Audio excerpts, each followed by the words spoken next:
அரங்கேற்ற வேலை பண்ணும்போது நான் 11 இயர்ஸ். கேளடி கண்மணி பண்ணும்போதே நான் 12 இயர்ஸ் தான். 6th ஸ்டாண்டர்ட் படிக்கிறேன் நானு. அப்போ ஸ்கூல்ல எக்ஸாம் நடக்குது. அந்த எக்ஸாம் பேப்பர்ஸும் இருக்கும். படிக்கிறதுக்கு டயலாக் பேப்பரும் இருக்கும். ஆனா பார்த்து தெரிய மாட்டீங்க. 12 இயர்ஸ் மேல தெரியவே தெரியாது. தெரியாது.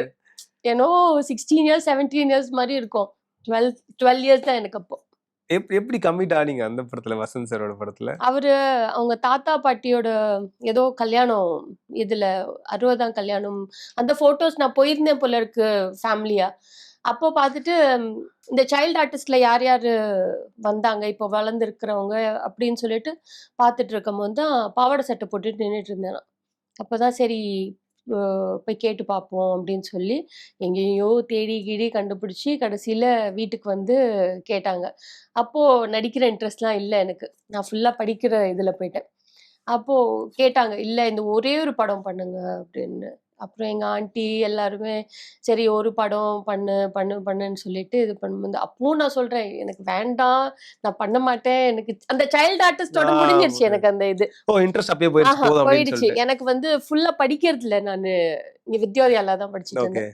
எனக்கு ஃபுல்லா கம்ப்ளீட்டா படிக்கணும். படிச்சுட்டு என்னோட திங்கிங்கே வேற மாதிரி என்ன இருந்தது. ஆகணும்னு ஐடியா இருந்துச்சு அப்ப? நான் நேவில ஜாயின் பண்ணதா, இந்தியன் நேவில தான் ஜாயின் பண்றதுக்கு இருந்தேன் நானு.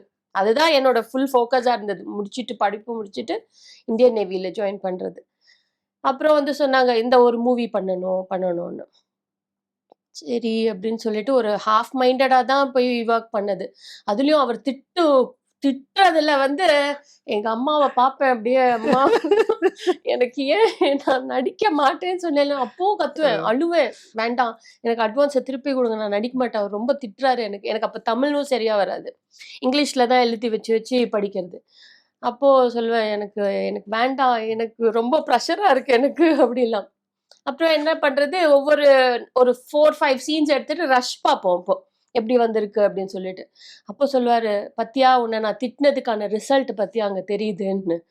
ஐயோ அதுக்காக இப்படியா திட்டுவாங்க. ஒரு பக்கம் ரமேஷ் அரவிந்த் அவரும் சரியான திட்டு. அவருக்கும் திட்டு, எனக்கும் திட்டு. 2 பேரும் உட்கார்ந்துட்டு 2 பேரும் உட்கார்ந்துட்டுல நான் ஒழுங்கா நடிக்கிறேனா, அவரு வந்து கேட்பாரு, நான் ஒழுங்கா நடிக்கிறேனா, நானே ஒழுங்கா நடிக்கிறேனா தெரியல. ஐயோ அந்த மூவிஸ்ல எல்லாம் வந்து அதான் சொல்றேனே, இதெல்லாம் எங்களுக்கு வந்து ஸ்கூல் காலேஜ் எல்லாம் அந்த மாதிரி தாண்டி வந்த மாதிரி இது.